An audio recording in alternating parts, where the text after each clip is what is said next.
When ecologists survey a dense botanical environment like the Peak Ridge Network, extracting the landscape's history from raw field observation is difficult. You are completely surrounded by the underbrush, making it nearly impossible to see the structural logic governing what grows where and why. To find that logic, we have to rely on the data. This is Tab 1 Habitat, the core dataset compiled for this cluster of sites. It categorizes the plant life by preferred habitat type, logging absolute species counts, a population index, and a regional retention rate. Looking at the far right column reveals a massive statistical extreme. For multiple habitat types, more than half of the plant species recorded across the entire massive regional survey area are compressed directly into this single isolated cluster of sites. The density is driven by a few specific environments. Absolutely every single acid grassland and wet dwarf shrub heath species found in the broader region exists right here. Broadleafed woodland plants are closely pined, retaining nearly 75% of the region's total variety. These extreme retention numbers occur because the environment here is enforcing a severe edaphic filter. The underlying soil chemistry is acting as a strict barrier, dictating exactly what can and cannot survive. Reading tabular data like this flatly has an inherent limitation. A spreadsheet operates in two dimensions. It ignores elevation, it ignores the flow of water, and it ignores geography. To accurately read this ecosystem, we have to translate these flat metrics into a spatial reconstruction. We need to build a dynamic, functional model of the terrain.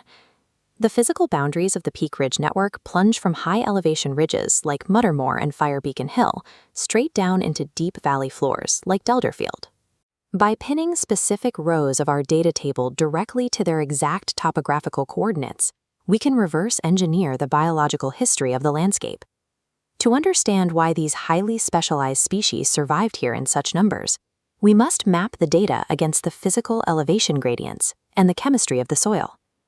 We begin at the highest elevations of the network model, Muttermore and Firebeacon Hill. The foundation of these peaks is upper greensand bedrock. This specific geology produces exceptionally coarse, highly acidic soil. If we map the acid grassland data directly onto these peaks, the numbers perfectly match the chemistry, achieving a 100% regional retention rate. The wet dwarf shrub heath data layers right over the exact same zones, bringing its own perfect 100% retention.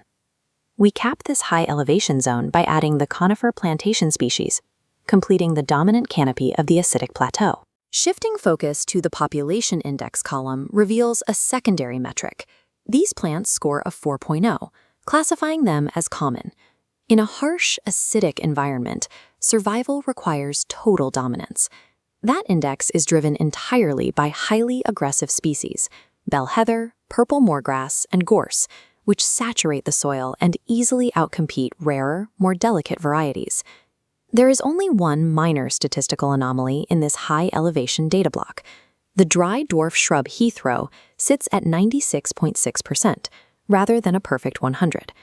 That missing 3.4% represents exactly one species, common dodder. Given the chemical makeup of the ridge, it is virtually certain the plant exists in the network and was simply missed during field observation. The upper greensand plateau acts as an uncompromising ecological citadel. It aggressively filters out common plants and locks a highly specialized vault of heathland flora safely at the summit. Dropping off the acidic plateaus, the topography transitions into the steep, descending slopes of Peak Wood and Harpford Wood. Placing the broad-leaved woodland data over these slope geometries highlights a massive absolute count, 73 unique species. While the heathland on the peak has a perfect retention percentage, it only consists of 8 distinct plants. The broad-leafed woodland holds the highest absolute species count in the entire network, generating immense biodiversity down the side of the ridge. Within the shadow of this dominant woodland biome, highly specialized microhabitats persist in the deep terrain. The steep, rocky ridges naturally shed rainwater, channeling it rapidly down the slopes and cutting deep, narrow veins into the valleys below. Pinning the water margin data to the model maps exactly 18 distinct species exclusively to these localized runoff paths. On a flat spreadsheet, finding nearly 24 water margin species in a notably dry, heavily acidic ecosystem looks like a contradiction. The 3D spatial map resolves it. The hydrological flow naturally forces water to accumulate in tiny, isolated aquatic niches, providing just enough moisture for these specific plants to establish themselves. The water moves with high energy, carving through the hostile terrain and generating life entirely separate from the dry woodland soil. A precise reading of the table prevents observational bias. It proves the ecosystem is a complex stacking of absolute species counts, operating independently against regional retention rates. Moving to the absolute base of the topographical model brings us to the lower-lying lands, specifically Delderfield and a linear track known as the Harpford Trainway. This is where the lowest performing rows from the data table exist.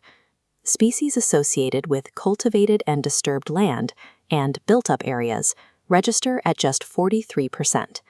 In a typical average regional network surrounded by standard terrain, ecologists expect a heavy infiltration of common, human-adjacent plant species into the wild biomes.